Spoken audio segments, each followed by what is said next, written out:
心回转里面，我要走出困境，依靠全能的真神，放下自己，学习谦卑，荣耀你。我想做的祷告，主啊，我是何等的不配能够站在你的面前，这样子的开心的唱歌，唱着诗歌赞美你。谢谢你，谢谢你的爱，让我们每个人的生命得着丰富。主啊，谢谢你爱我们每个人，也愿你垂听我们每个弟兄姐妹的祷告，愿你触摸我们每个弟兄姐妹的灵。让我们在这人生路上，我们能够来为你做见证，能够来为你做盐做光。主啊，谢谢你，谢谢你如此爱着我们每一个人，无论我们在困境，或是当我们遇上顺利的时候，主啊，你永远都对我们不离不弃。谢谢你，我求你预备我们每个人的心，求你圣灵此时此刻的充满在我们每个人当中。孩子，当祷告，乃是奉靠主耶稣基督得胜的求。阿门。阿门。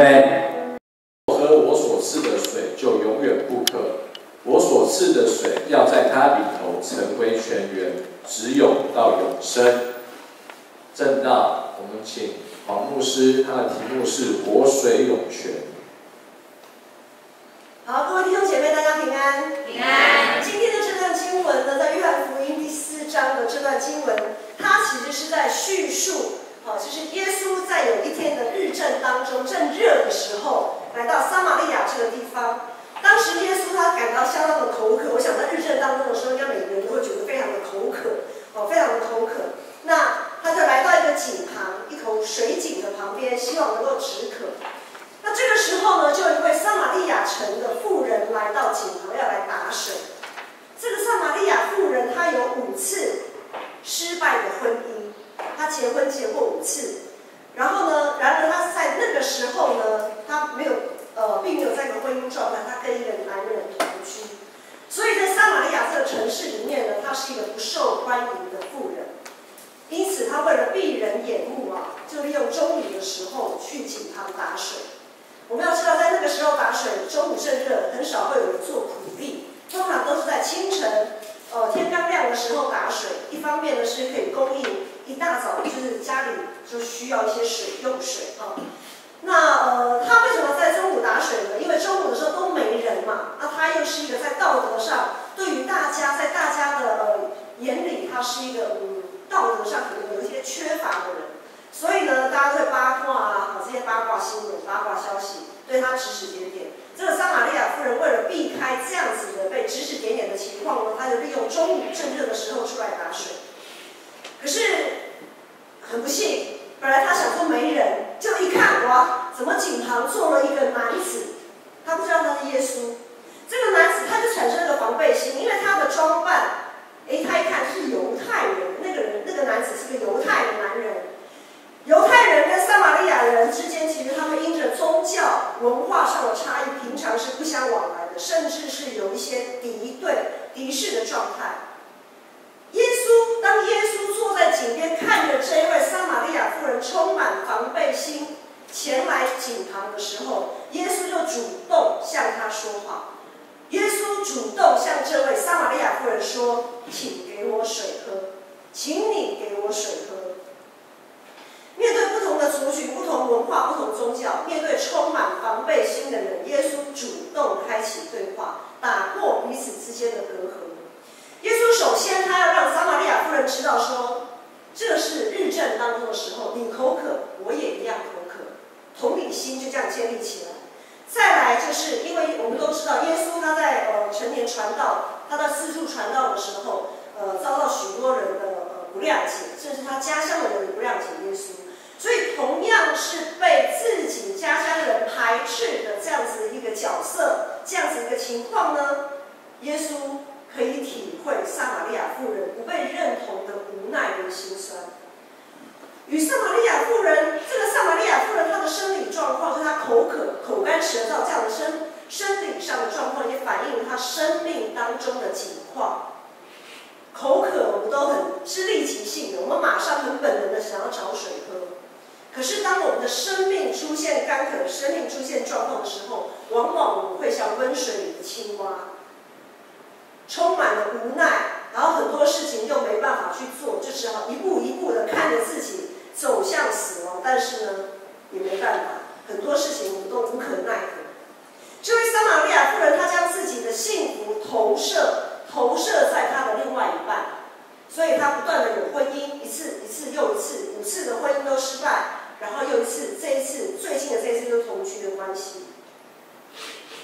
当她把她的幸福、把她的未来投射、盼望在另一半身上，有这样的情况呢，其实也发生在我们的身上。我们也常常把我们的未来、把我们的期盼执着在某一些事情身上。比如说，当我们把我们的期盼放在我们的父母亲身上的时候，我们会发现，因为父母都常常说啊，父母都有一个想象，青出于蓝要胜于蓝，我的孩子要比我还要更好、更优秀。然后，当我们把我们的盼望放在父母身上的时候，我们希望得到父母关爱的眼光或肯定眼光的时候，我们会发现我们永远没办法达到父母的要求。当我们有孩子，把盼望放在孩子身上的时候，我们又会发现，身为父母的又很无可奈何，因为世代的鸿沟，我们跟我们的孩子不要有冲突就不错了。好，真的不要有冲突就不错了。当我们要把我们的盼望放在成绩或者是放在绩效身上的时候，我们会发现，人外总是有人，天外也总是有天。那当我们把我们的盼望放在另一半的身上的时候，我们会发现，在另一半身上，我们永远可以鸡蛋里挑骨头，我们永远都可以找到另一半让我们不舒服、很碍眼的事情。当我们把我们的盼望又放在我们的主管、放在公司上司的身上的时候呢，我们会发现自己永远都填不满主管的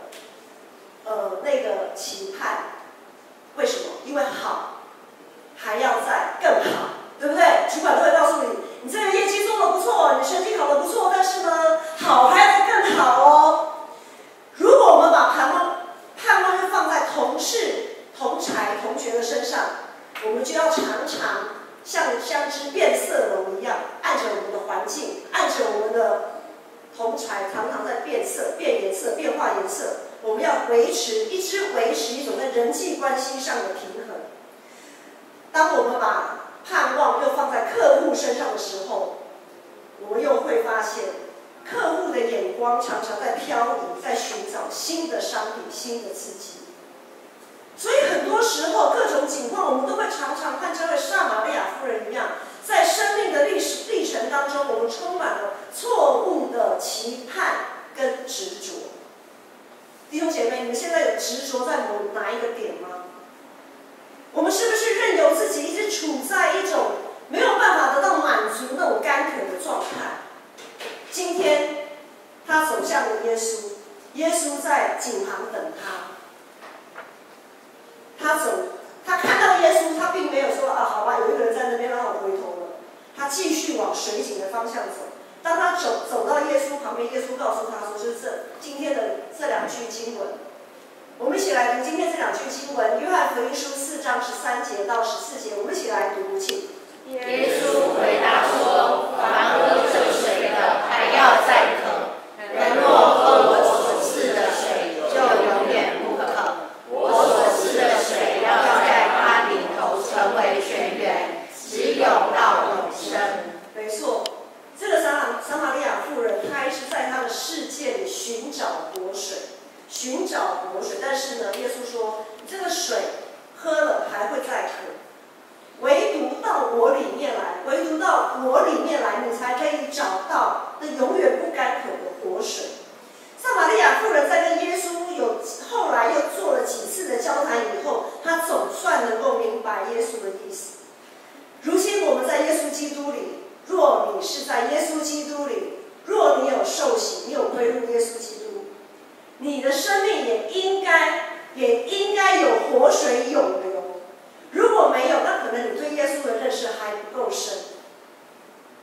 系，上帝总是会开启很多很多扇门、很多扇窗，让我们透过各样的事物来更认识耶稣。今天我们就来听听我们乐团的姐妹们她们的分享，看她们如何从对这个世界的执着转向耶稣，得着圣灵的帮助，得到活水的泉源，得到那从他们生命里面自然涌出来的，不用再去井边打水，从他们生命里自然涌出来永不干渴的那个力量，然后他们就可以勇敢的与过去的那些执着说再见，与过去的挫折告别。我们首先就先来听吴以轩姐妹的生命见证分享，请以轩。基督教的家庭长大，我从有印象以来，就是我从出生到现在，每个星期天我都一定要来教会。从小时候开始呢，我很叛逆，我妈每次叫我来的时候，我说为什么我要来教会？为什么要上主日学？为什么要去少气？烦死了！我现在功课都读不完了，为什么要来？我妈还是说你现在就是要去，你就是要去，就是逼我。然后呢，到现在我已经转变我的心态了，因为我在中间原本是从不相信神，到现在我完完全全的相信神，而且我知道神一直与我同在。在3年前，我是一个很普通的上班族，在3年后的今天，我和我的妹妹拥有3家属于自己的店，卖着全台湾最好吃的煎饼果子和饭团。我记得在刚开始创业的第1年的时候，是我人生哭最多的1年，然后最悲伤的1年，最丧志的1年，最自卑的1年。我记得那时候每天工作完回到我的房间，第一件事情我就是拿起我的枕头，捂住我自己的脸，然后就开始狂流泪。为什么上帝？为什么你要让我这样？为什么我做这件事情就是没有人支持我？难道读研究所的人就不能出来卖吃的吗？难道研究所的人卖吃的就没有前途吗？我每天就是因为家里的人也很不支持你做吃的，他觉得说你好好的书读完，为什么不好好去上班？你要去卖吃的呢？你这样是怎样让自己受苦，然后又不一定可以赚得到钱？家人害怕我受苦，然后又觉得说你书已经念这么多了，为什么不好好去上班？可是我心里就觉得说，难道我要做好吃的美食给大家吃，错了吗？圣经有规定，读到硕士就是不能卖吃的吗？没有人规定吧。然后我心想，我就一直在枕头里面，就是跟上帝说，上帝，你一定要帮助我。现在只有你能帮助我，也只有你能听我讲话，其他外面的人都听不懂我在讲什么，他们都不支持我。你一定要让我有坚定的信心，让我勇敢的走下去。我隔壁的摊位的葱油饼卖了30年了，他每天在排队的队伍就是这么长，我前面就是一个人都没有。那怎么办？上帝，我一定要超越隔壁那个30年的葱油饼，我一定要超越他。然后我心想着，上帝，可是我现在只有我自己一个人做，我好像缺了一只手一样。上帝，可不可以赐给我一个可以愿意跟我同心合意一起努力的人？他愿意一起跟着我一起吃苦，一起把这个美食发扬光大。结果上帝听了我的祷告，他在我做到第1年快接近尾声的时候，我排队的队伍超越了隔壁开30年的葱油饼，而且我的人潮排到他的店门口，而且是每一天，只要到中午晚上吃饭的时间，我的人就一定会炸开，一定会排到天边去。然后呢，当我那天很沮丧的时候，可能路上的人走过去，学生走过去的时候，我跟你讲，这家煎饼果子超好吃。我跟你讲，你翘课哦，你们去上课哦，我一定要先排到这个，我才要去上课，就一定要吃到以后他才要去上课。我走过去，这家煎饼果子那个老板很正你一定要来吃。大家就是每当我很沮丧的时候，大家都会路上都会有一些小天使，就会讲一些话来，冥冥之中来鼓励我。我就很感谢神。最重要的是，刚刚前面的祷告，每天祷告我都有祷告一个，我希望有个人可以跟我同心合意的一起来做这件事情。没错，上帝帮我找到了他，而且我没有去拜托他，是他愿意放下他手边的工作，他愿意全心投入，一起来帮我。而且这个人世界上也只有他可以容忍我的脾气，也愿意跟我一起同甘共苦的人，那就是我的妹妹宜家。他真的就是帮了我的大忙。在第1年年底以后呢，我们一起努力，在第2年我们开了我们的第2家店，北车店。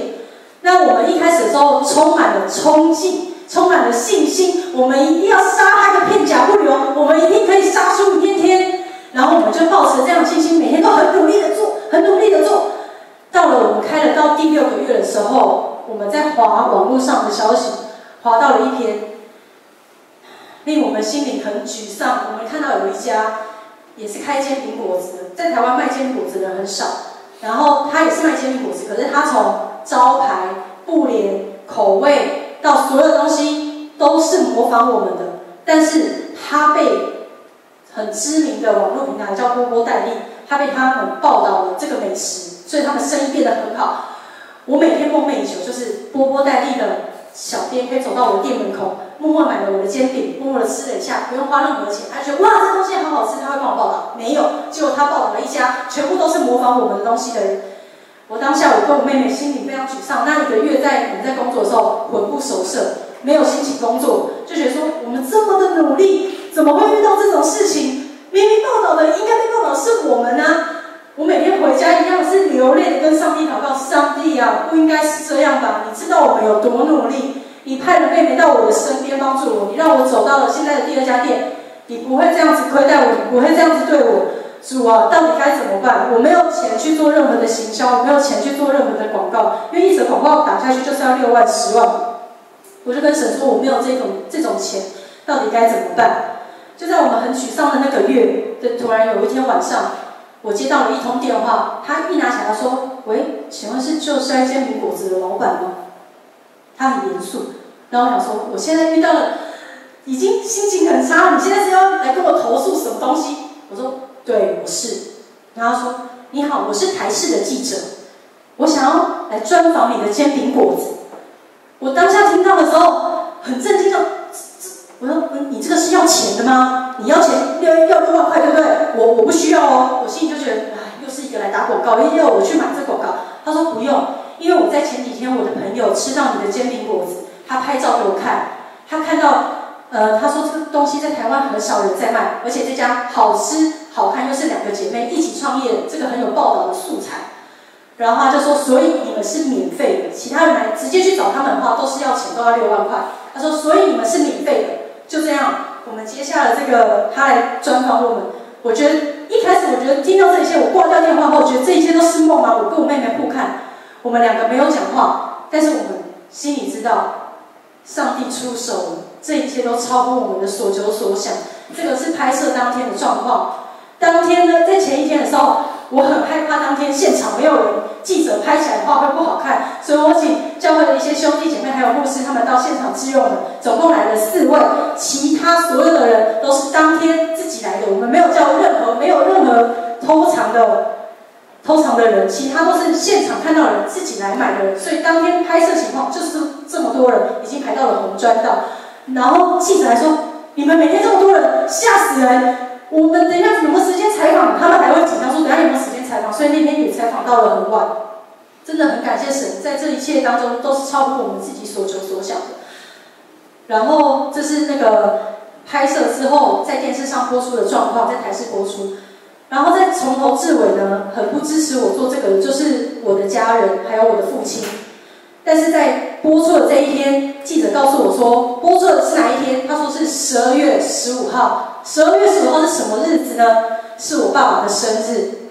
他等于把这个报道当作送给我爸爸的礼物，还要我告诉我的父亲，我做到了，因为我靠着神，我们做到了。就是因为靠着神，在一开始的时候，我一直觉得，在祷告的时候，我一直觉得神根本就没有在听我祷告，神到底在哪里？我从小就乖乖去教会啊，为什么就是神就是没有听我祷告？其实神从头至尾他都在，他都在听你的祷告，他会在最好的时机出手拉你一把。然后也很感谢在我创业的过程中，有很多教会的小天使也都有到我们店里面给我们很大的鼓励。然后也在今年，虽然疫情大爆发，神没有让我在今年的营业额下降，反而让我们今年的营业额上升。在今年的7月，我们又开了我们的第3家店。最后要跟大家分享，左边这张照片呢，是我的笔记本里面夹着一个经节，是每年过年的时候都会抽的圣经节的卡片。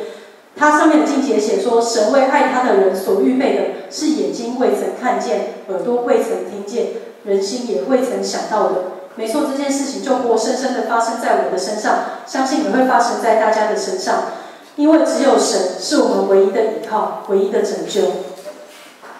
接下来这首歌跟大家分享，是在我创业的时候最难过的时候写的词，然后婷一帮我谱的曲。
亲爱救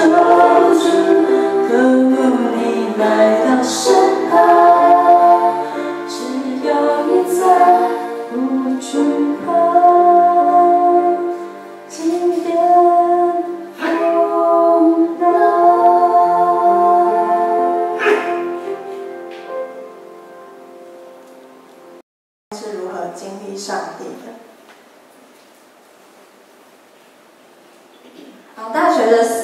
除了好好的读书，然后参加球队之外，那我也跟现在大学生一样，就是修好爱情学分，就是修好修满修4年这样子。然后和对方就是除了彼此很契合之外，和朋友跟家人都非常契合。那也因为这样子，所以我在心中就开始规划很多小小的蓝图，对。然后在研究所推甄上我自己的第1志愿之后，我就觉得仿佛人生胜利组，而且大家都很羡慕我这样。但是就在研究所开学大概1、2周之后，我就接到一通电话，被告知分手。那我挂电话的当下，就是我的家人都在我旁边，然后他们就是陪着我祷告，我就一直哭一直哭。然后我印象很深刻，就是在我有记忆以来，我第一次看到我阿嬤哭，她是关在房间里面哭得超惨的那一种，对。然后因为我们之间有太多的共同朋友，因为是跨系的交往，对，所以我很害怕周围的人不知情而提起他，所以当下我是选择直接在社群网站上面公布我自己分手的消息。对，那其实我是一个在感情上面非常没有自信的人，在分手的当下，我是一直不愿意去承认跟面对这件事情，因为我觉得我努力了这么多，就怎么得到的是就一通电话被告知分手，单方面的分手这样。对，那同年的11月底，也就大概1、2个月后，我又得知一个消息，就是我跟我感情非常好的外公，他癌症末期。对，那我那时候是一直埋怨上帝，为什么要把在我人生所经历未曾经这么大的痛苦一次加诸在我身上，包括失恋还有亲人离去这样子的事情。但现在回头去看，我觉得其实我很感谢这份信仰，因为他在我人生最得志的时候主动给我上了一课，他让我知道我有多软弱，我才会更需要他这样子。对，那在疗伤的过程中，虽然过得很疲惫又很恍惚，但是上帝他知道我的能够承受的压力在哪里，所以他在我生命中放了许多的小天使，也有发生一些有趣的小故事。就在疗伤的初期，就我的爸妈跟我朋友都不敢放我自己一个人在家，一在家只要一个人就一直哭一直哭，对，从来没有停过。对，那他们就是一直带我出去玩，很像明星一样，就是每天满档。对，然后最右上角那一张照片，就是我还印象很深刻，分手的隔天，然后我一下楼就遇到静慧姐还有淑慧姐，他们在1楼忙社区的服饰，就是一看到我就很像我妈，然后就是冲过来抱着我，一直哭啊，没事没事，想哭就哭这样子。然后我们还拍了一张合照这样子。对，然后还有另外一个有趣的小故事，我刚在台语堂忘记讲，就是我分手那一周，我就是翘掉所有研究所的课，对，然后我同学还打电话过来给我，然后就说，教授都会一直打开实验室问说，子瑜来了没？子瑜还好吗？这样，然后我一回去上课的时候，教授把我叫去办公室，是我害你太忙，然后就分手了这样子，就还蛮好笑的，对，所以。然后那个时候刚好也是我来到建成，大概才3个月，然后就遇到圣诞节。那也是我在教会这么久以来第一次有演玛利亚，还有跳舞跟当主持人的经验。所以我觉得上帝他其实默默派了很多任务给我，让我去转移注意力。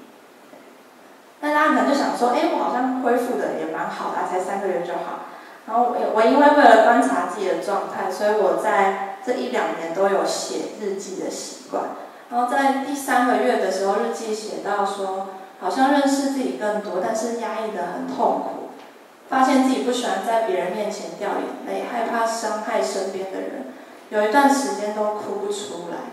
那这段写的有点像是说，因为我知道身边的人就是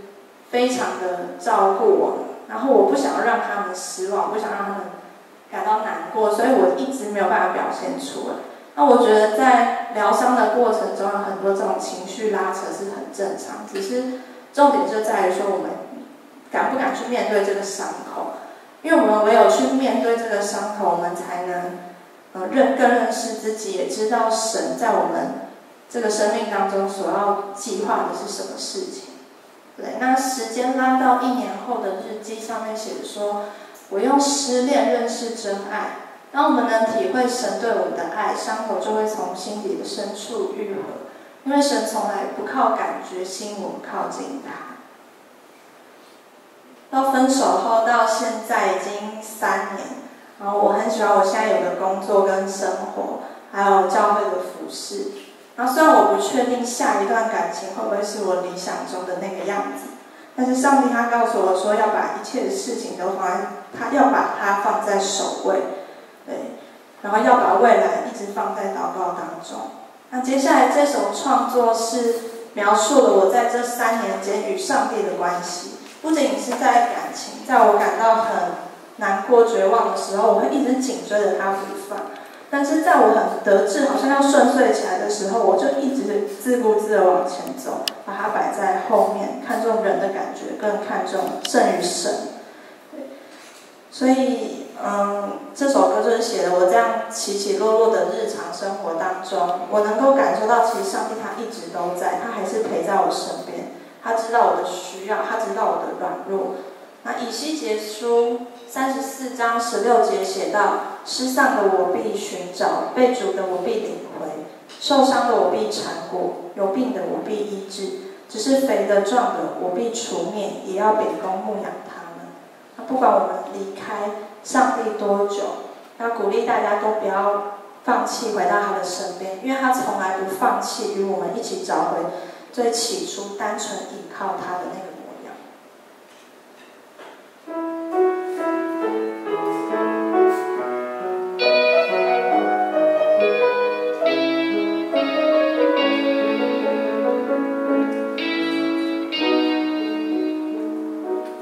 也许很多时候我们都害怕跌落谷底，不要忘记当初向上的勇气。亲爱天父，赐我一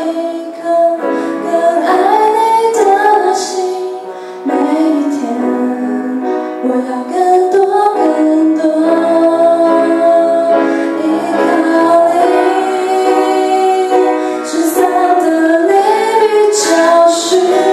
主的你必领会，谦卑在你面前，找回最初的模样。受伤的你必缠裹，有病的你必医治，不伪装不逞强，我知道你爱我最真实的模样。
长大的小孩，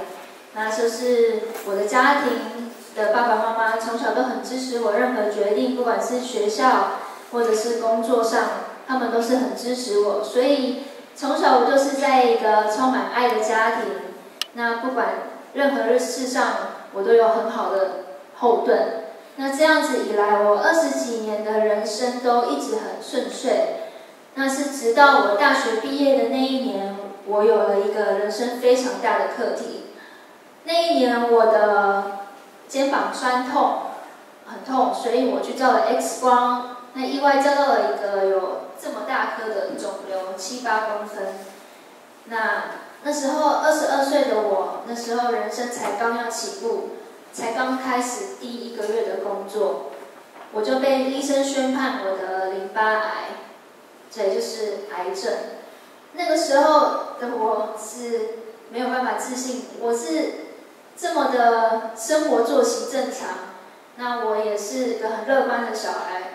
我也没有什么难过。但是为什么会是我得到了？而我的同学身边的人，我没有听过有人在我这么年轻的时候得到了癌症这么严重的病。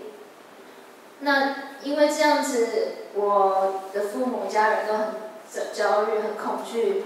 但我们还是必须要去面对，因为如果癌症了，我们就要去治疗。那时候我就接受了要开始我的化疗的路程。那总共要做8次的化疗。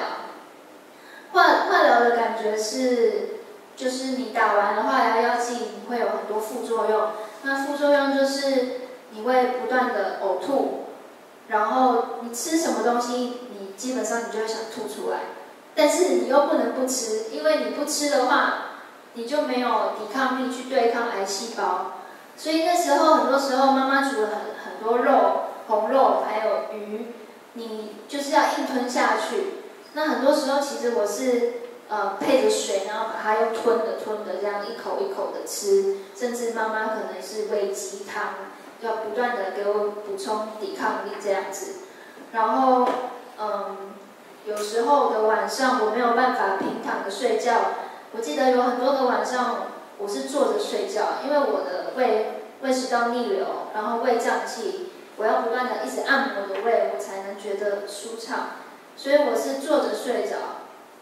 然后有时候甚至是会晚上吐到我会冲去马桶，抱着马桶吐，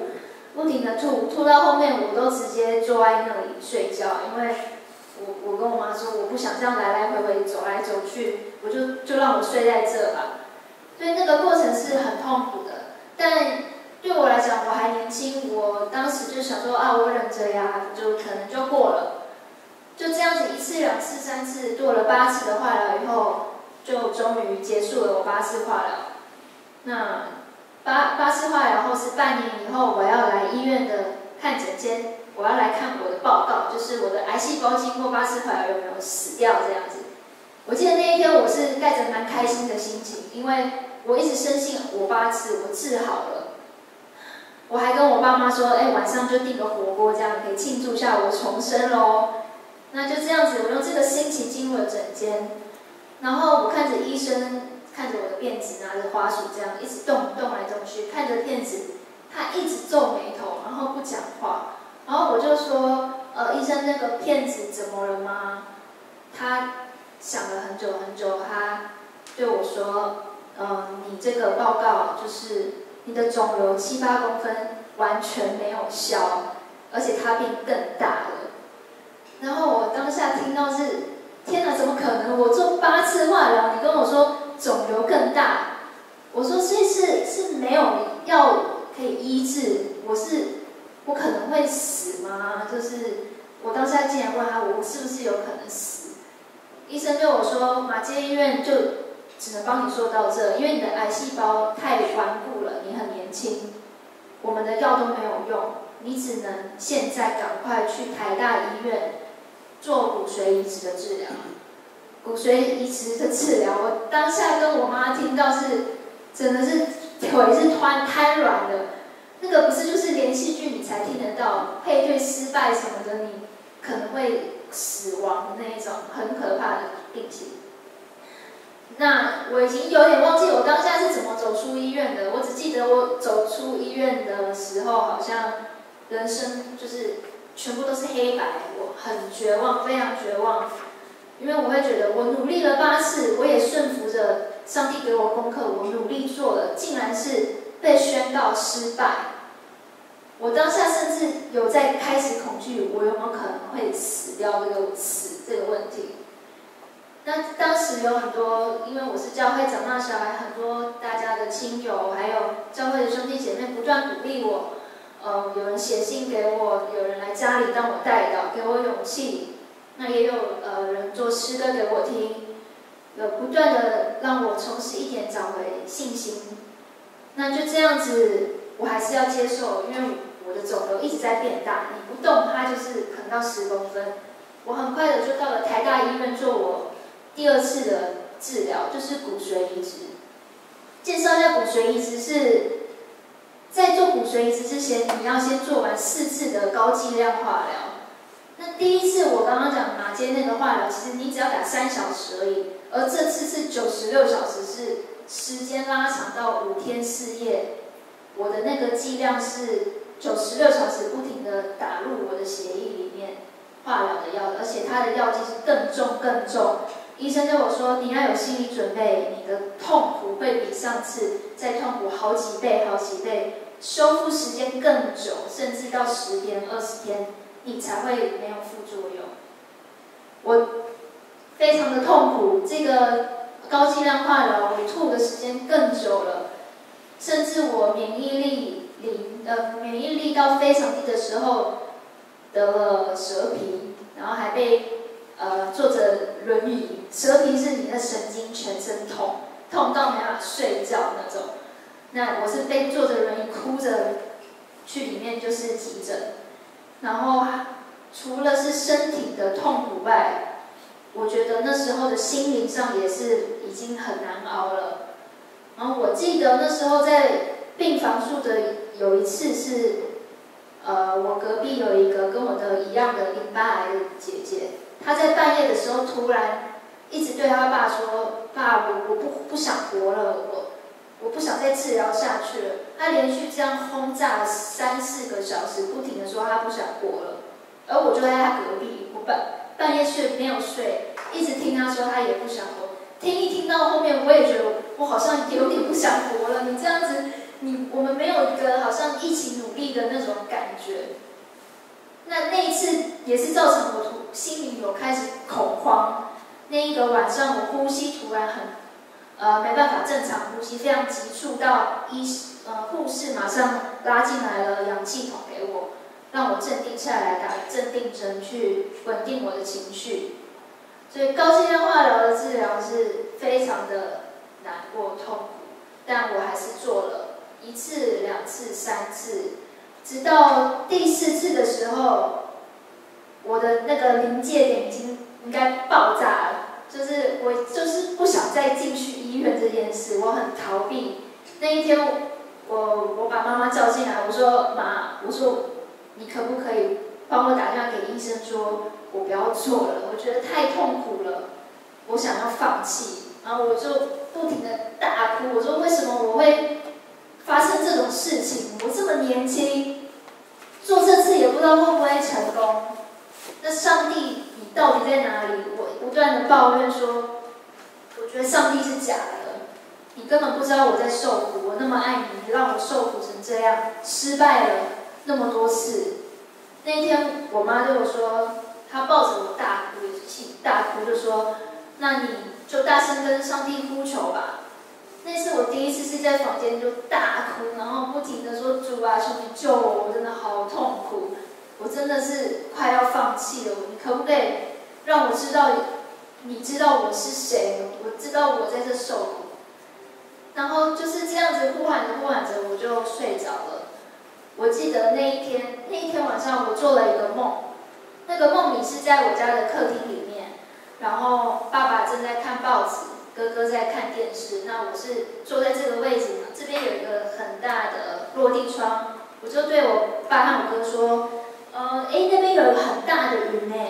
然后这个云它变成了耶稣的脸，伸出了双手，对我说：“孩子，到我这里来吧，我会给你平安。”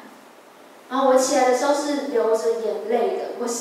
我心想，我这20年从来没有梦过耶稣。就在我半夜大声呼喊你说：“神啊，救救我”的那一天，你来到我的梦里，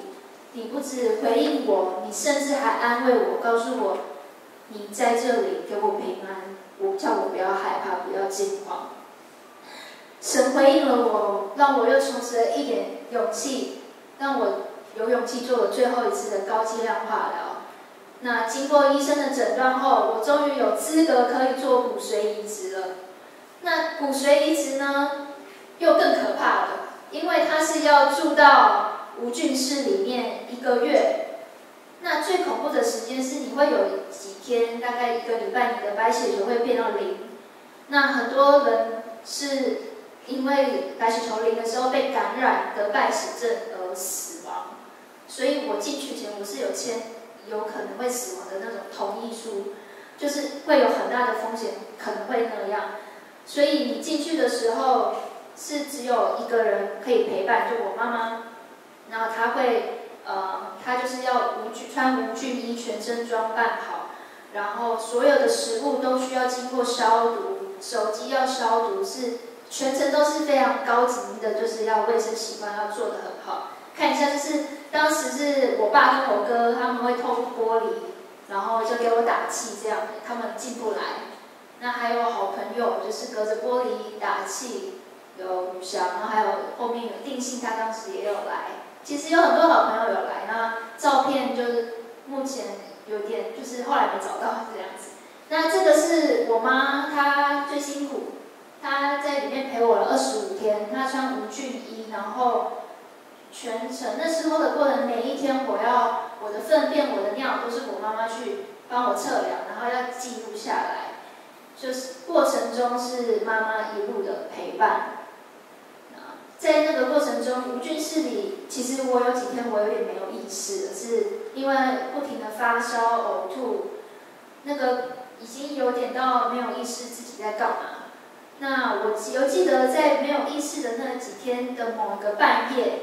我有梦到，不是梦到，就是我感觉有人一直在帮我盖棉被。他帮我盖棉被，我就赶快转头看我妈是不是来帮我盖棉被。但是结果不是，后来还有第2次、第3次，一直有棉被这样往上盖的感觉。我又睁开眼睛在看，是谁在帮我盖棉被？是护士吗？还是妈妈？那没有，这件事情对我来讲不是恐惧，我反而觉得上帝好像陪伴着我的感觉，有种温暖的感觉。就这样子迷迷糊糊到了隔天，妈妈又例行公事的念经文给我听。当时她有个绿色本子。每天会挑个经节念给我听，就在那天早上，他念了这个经节。我被铺床的隔天，他念了这个经节给我说：“他病重在他，耶和华必扶持他；他在病中，你必给他铺床。”那个小本子里面有100多个经节，妈妈却在我发生那件事情的隔天念出了这个经节。我非常的 shock， 我觉得哇，神是在用他的方式在回应我。你不要怕，你在受苦，我知道。就算你病重战床，我也会为你铺床。就这样子，我感受了上帝与我的同在，我也有靠我的意志力完成了所有的疗程。这2年来，我做了8次化疗，是前面1次是失败的，4次96小时化疗，骨髓移植，之后还有34次的电疗，2次胸腔开刀。这是我所有的疗程，终于结束了。经过了2年，在11月25号又是要看报告的日子了，但是我已经有9月12号的阴影，所以我们家人是觉得有一点没有信心的去诊间，因为对我来讲很没有信心，听到自己痊愈这件事情。我记得那一天，我和爸爸妈妈在诊间等了3个小时，因为我的医生他还蛮多病人的。那就在等待的过程，爸妈用很有信心的眼神叫我不要信，只要怕，这次一定会好的。就在那一次，我走进诊间，我终于听到我这2年想等待的一句话：我的医生就对我说：“你痊愈了，你的癌细胞终于全部杀死了。”就是他告诉我你重生了，恭喜你。那一天我们家3个在整间外面爆哭，然后欢呼，连旁边的病人们都帮我拍掌鼓掌，就是看到我重生，为我开心。耶和华说：“我必使你痊愈，医好你的伤痕。”我就是上帝实实在在的见证。我也感谢那时候我的好姐妹婷一，她那时候为我做这首歌，因为你有耶稣。里面的歌词安慰了我，要我有疾病的时候不要怕，因为有耶稣与我们同在。不管是现在你有没有疾病在身，不管是疾病心灵，我希望这首歌可以给你们带来安慰，就如同上帝给我的安慰及见证一样。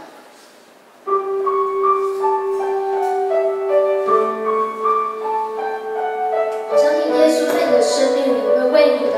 伤痕或为你的忧郁掀开那块黑布，会让你的生命有他的引领。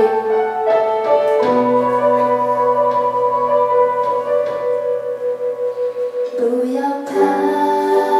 你有耶稣，就算现在乌云密布，神必会解开这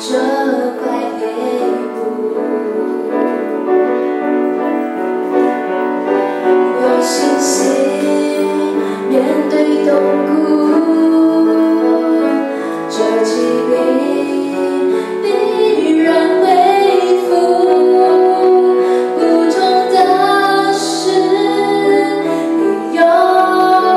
耶稣，因为你有耶稣，这爱你的全部。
愿这首歌可以带给你们安慰。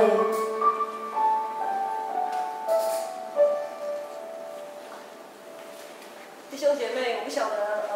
你们有怎么样的生命故事？我想生命故事不是只是年纪大的人才会有，年轻的人一样有非常美好的生命故事。刚才我们听了3位姐妹的在耶稣基督里生命的见证，也听到了许多用生命谱出的诗歌。他们在耶稣，他们的生命遇见了耶稣，于是变得不一样。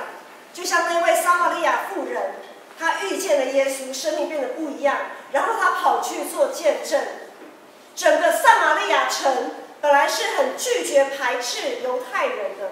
他们因着撒玛利亚这个妇人的见证，整个城他们都愿意相信耶稣。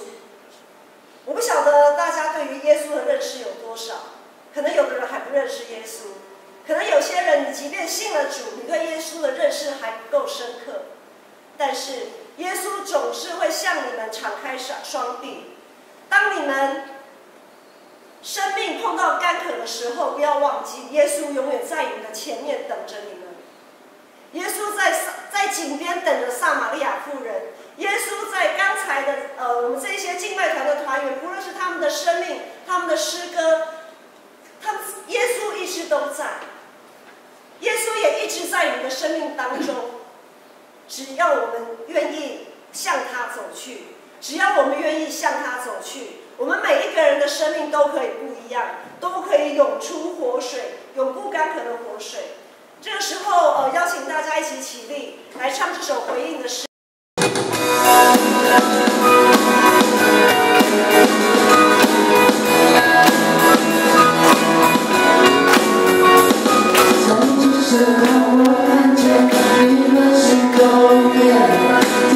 身旁我听见你温柔誓言，在主身旁我感受你加华恩典，牵我走过旷野之地，你荣耀彰显，一起走越过高山低谷，每个步伐有你，一起在原地长长的花园里充满美丽，一起要欢喜救主的恩典，将光如何代替？在每个字条，让宣告永不止息。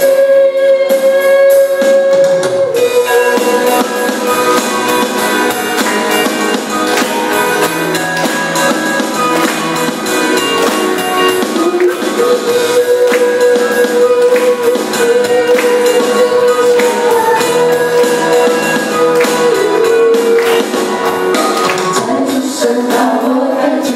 你暖心动人。在主身旁，我听见你温柔誓言；在主身旁，我感受你加华恩典，牵我走过旷野之地，你荣耀彰显。一起走越过高山低谷，每个步伐有你，一起看越地长长的旷野里充满美丽，一起要欢喜救主的恩典，将光无可代替。一起唱赞美歌声，要让宣告永不止息。你前进，呼吸直往往前，顺手一条前无可恋，四手四道互相听见，其实都对你我难言。是的，是假的，你是我是的，去做是就是有太多声音往你我见，相对相对你常常会被自己其实都给自己要自己来做过别人一个自己的原因，放下自己像个孩子他们怀疑，不管多远他会牵你，不管无路我又在哭泣，你的家乡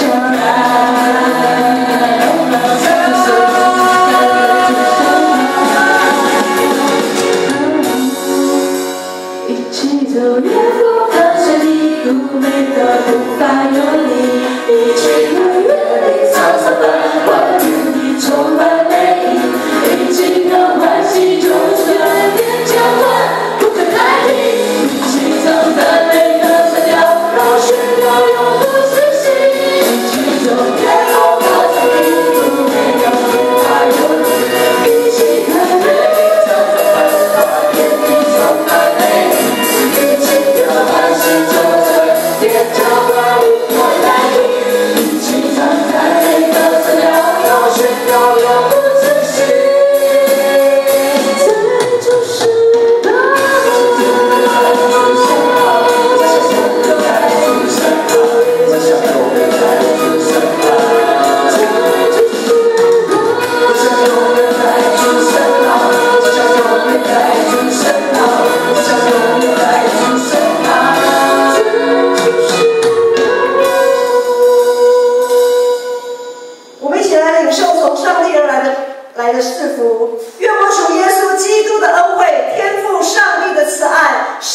帮助与感